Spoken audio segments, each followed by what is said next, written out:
Now we're going to present Karnaugh maps. Karnaugh maps are tools for simplifying combinational logic with 3 or 4 variables. For 3 variables, 8 cells are required. So these are the cells. You are familiar with Karnaugh maps. Karnaugh maps are important. So 3 variables, 8 cells are required, which is 2 to the power 3. So the cells are labeled with proximity so that, one variable is changing at a time. So we start with A bar, B bar, C bar, and then we go to this side and the C is going to change to from C bar to C. This way, A and B are going to change. So here, only one variable is going to change. It's B this time, and then A is going to change, and then B again. So it becomes A bar, B bar, C bar, A bar, B, C bar, A, B, C bar, A, B bar, C bar, and then here same thing. So this way you can have only one variable between every row. One variable is changing. Every column, one variable is changing at a time. And then the variable also change in a circular way. So this is the Karnaugh map. So I'm sure you remember that. The map shown here is for 3 variables. Each cell differs from an adjacent cell by only one variable. This is what I was saying. Cells are usually labeled using zeros and ones to represent the variables and its complement. So this is another way of labeling, which is easier to see rather than the one which uses A bar, B bar, and C bar, stuff like that. So the numbers are entered in gray code to force adjacent cells to be different by only one variable. Ones are read as the true variable and zeros are read as the complemented variable. Alternatively, cells can be labeled with the variable letters. This makes it simple to read. No, I think this is also simple to read, but it takes more time preparing the map. Read the terms for the yellow cells. Okay.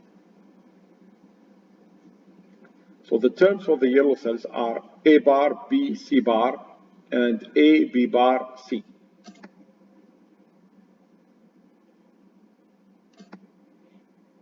So KMap can simplify combinational logic by grouping cells and eliminating variables that change. So the grouping method are very simple. So the group, every group has 2 to the power of a power of 2 number of cells. So the number of cells in a group I is always a power of 2. Can never be a power of 2. Can be 1, 2, 4, or 8. Or it depends on the size of the Karnaugh map. So it cannot be 3, it cannot be 5, it has to be a power of 2. So here, grouping all the adjacent cells, they make a group. And read the minimum logic. So the group here, horizontal ones can be one group and vertical ones are one other group. So this is 2 groups that are overlapping. Overlapping is not a problem. So you have to have the minimum number of groups, which means here we cannot create a group that is at the intersection of 0, 1, and 0 just by itself, because this group is already taken by the 2 other groups. So once we covered all the ones with the minimum number of groups, and every group has the maximum possible size, right? So here, maximum possible size means 2 elements, 2 cells in the group. That's the maximum, because the cell here is empty. And then read each group by eliminating any variable that changes across a boundary. So the first group, the vertical group, is read as A bar, C bar. Why A bar, C bar? Because B is changing. So A is 0, so then it's A bar, and C is 0, so it's C bar. The horizontal group is read as A bar, B. A bar, B. Why? Because C is changing from 0 to 1, so C is eliminated. Why it is eliminated? Because it means that if C changes, it does not affect the outcome of this term, the outcome of this group. So this group is going to be 1 regardless of whether C is 0 or C is 1. That's the meaning. That's why we eliminated for this reason. Then the solution X is equal the sum of the two terms, A bar C bar plus A bar B. A 4-variable map has an adjacent cell on each of its 4 boundaries as shown. Same principle. Each cell is different only by 1 variable from an adjacent cell. Grouping follows the rules given in the text. The following slide shows an example of reading a 4-variable map using binary numbers for the variables. So let's group the ones. Here, you can see that we have 2 groups. One group that is made by the ones at the edge, right? Forming a group on the outer, overlap. And then the ones at the bottom, they are all part of one group. So 2 groups. So yellow group is the grouping the ones into 2 separate groups as indicated. Read each group by eliminating any variable that changes across a boundary. So here B is changing and C is changing. So then A and D, so A bar, D bar. A bar, D bar. Then the green one, we can notice that B is changing and C is changing. So then A, D. So then X equal A bar, D bar plus AD. So summary of the Boolean combinational logic variable. It's a symbol used to represent a logical quantity that can have a value of 0 or 1, usually designated by an italic letter. Complement the inverse or opposite of a number. In Boolean algebra, the inverse function expressed with a bar over the variable. Sum term, the Boolean sum of 2 or more literals equivalent to a NOR expression. And product term, a Boolean product of 2 or more literals equivalent to an AND operation. So sum of products, a form of Boolean expression that is basically the ORing of ANDed terms. And product of sums, a form of Boolean expression that is basically the ending of OR terms. Karnaugh map, an arrangement of cells representing combinations of literals in a Boolean expression and used for systematic simplification of the expression. VHDL is a standard hardware description language, IEEE standard 1076, 1993. But VHDL is dead, basically. The highest, highly used hardware description language today is Verilog HDL. HDL stands for Hardware Description Language. So this is what it means. K-map exercise. So we are going to skip this, and we're going to do that in class. Flip-flops. A flip-flop differs from a latch in the manner it makes states. A flip-flop is a clock device in which only the clock edge determines when a new bit is entered. The active edge can be positive or negative.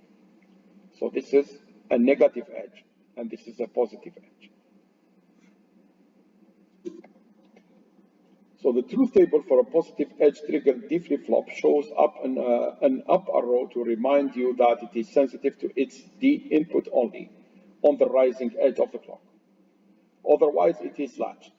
The truth table for a negative edge triggered D flip-flop is identical except for the direction of the arrow. So here you can see that the inputs, D, if D is 1 at the rising edge, the Q changes, right? The Q changes. So Q becomes 1 and Q bar becomes 0. If D is 0 on the rising edge, then Q becomes 0 and Q bar becomes 1. This is the same thing except that it's falling edge. So you can see the arrow going down. So here, what you can see, JK flip-flop is a different type of flip-flop that has 2 inputs. And this is the truth table. So if 0, 0, there is no change. If 0, 1 reset, if 1, 0 is set, and if 1, 1 is toggle. So this is JK flip-flop. So determine the Q output of the JK flip-flop given the inputs shown. So this is the inputs. So now we know that things are going to change at the rising edge of the clock. This is the rising edge of the clock when the clock goes from 0 to 1. So because there is no bubble here, so it's rising edge of the clock. So here we can see that J is 1 and K is 0. So it means set. So Q is going to go from 0 to 1, right at the rising edge of the clock. And then here, J and K are 1 and 1. So it's going to toggle. So 1, this was 1, and then it's going to go to 0.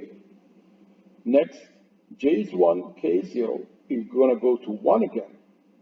And then here is 0, 0, because we are looking at the rising edge. We don't care about all the intermediate values. 0, 0, and then it's going to stay 1. It's not going to change because this means no change.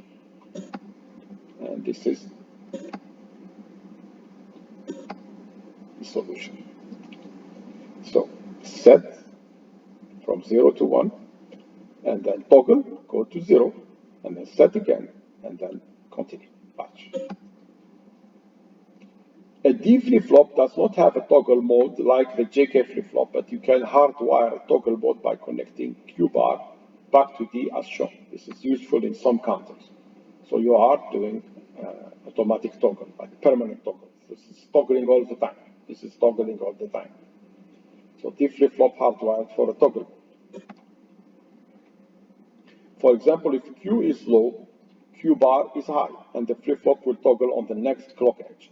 Because the flip-flop only changes on the active edge, the output will only change once for each clock pass.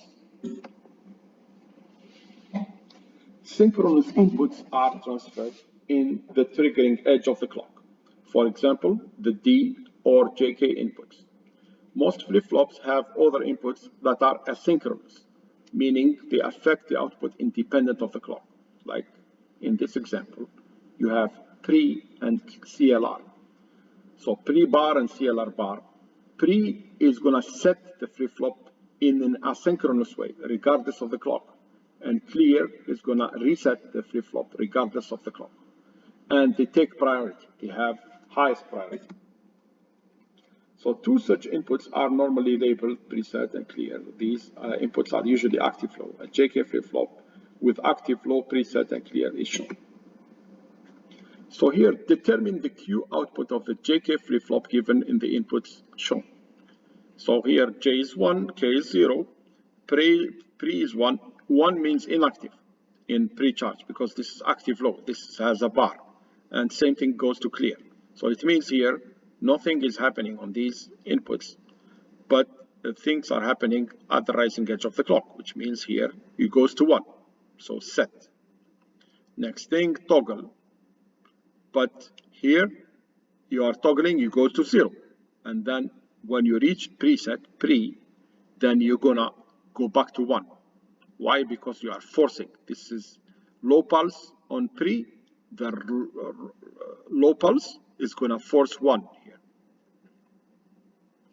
And then the next time it's gonna set again. So it is already 1, so it's gonna continue to be 1. Then here it's going to be 0, 1, which is reset. So we're going to go to 0. Here we're going to do toggle. So we're going to go to 1. And then here we're going to go clear. We're going to go to 0. And then we remain 0 because memorization. Right? So I'm going to show that. You can see that. So we start, actually we don't start at 1. It's not right. We should start at 0. Why we start at 0? We consider that initially everything is 0. And then this will do a set as it is shown here. Set, then toggle, go to 0. Then asynchronous set goes to 1. Then set again, which doesn't change anything because we're already 1. And then do reset, go to 0. And then do toggle, go to 1. And then we have asynchronous reset, we go to 0. And then memorization, we keep it. Memorization or latch, we keep it the same. Flip-flop characteristics. Propagation delay time is specified for the rising and falling outputs. It's measured between the 50% level of the clock and the 50% level of the output transition. So clock, 50% point on triggering edge, and 50% on low to high transition of Q. So this is the propagation time between the rising edge of the clock and the rising edge of the output. Same thing. So this is TPLH. So rising edge from low to high. Low to high means the Q. Q is going from 0 to 1. This is from H to OL, which is Q is going from 1 to 0. They might be different. The times might be different. The typical propagation delay time for the 74 ASC family CMOS is 4 nanoseconds. Even faster logic is available for specialized applications. Yeah, just for your information, today's propagation time in flip-flops, in integrated circuits is about a few picoseconds, 7 or 8 picoseconds. So it's very, very different. Another propagation delay time specification is the time required for an asynchronous input to cause a change in the output. Again, it's measured from the 50% levels. The 74 AHC family has specified delay times under 5 nanoseconds. So this is from a high to low transition on the signal, on PRE bar signal, to change in the Q, and goes for clear. You cannot have a TPLH with the pre-signal, because the pre-signal is forcing it to be 1, and the clear signal is forcing it to be 0. So you cannot have a TPLH for pre, cannot have a TPHL for clear. Right? Actually, this is TPHL, and this is TPLH. So they swapped them by mistake. So this is TPLH, and this is TPHL. Setup time and hold time are times required before and after the clock transition data. The transition that data must be present to be reliably clocked into the flip-flop. So the setup time is the time before which the data can change, and after which the data is not allowed to change if you want proper operation of your circuit. If you don't want to have garbage, that's what it means. So data is allowed to change prior to this time, but it's not allowed to change after this time. Hold time is, setup time is defined as the minimum time for the data to be present before the clock. It's not present, not to change. Hold time is the same thing. Is the minimum time for the data to remain unchanged after the clock. So you have to be unchanged before the clock and be unchanged after the clock, which means you have to remain unchanged stable during a window of time before and after the clock. The before time is called setup time, and the after time is called hold time. Flip-flop applications. Principal flip-flop applications are for temporary data storage as frequency dividers or encounters. They are very important. Flip-flops are the core of sequential circuits, and most of the circuits today are based on flip-flops. 99.9% of the circuits are caused by flip-flops. Mostly for data storage applications. A group of flip-flops are connected to parallel data lines and clocked together. Data is stored until the next clock cycle. This is what we call a register.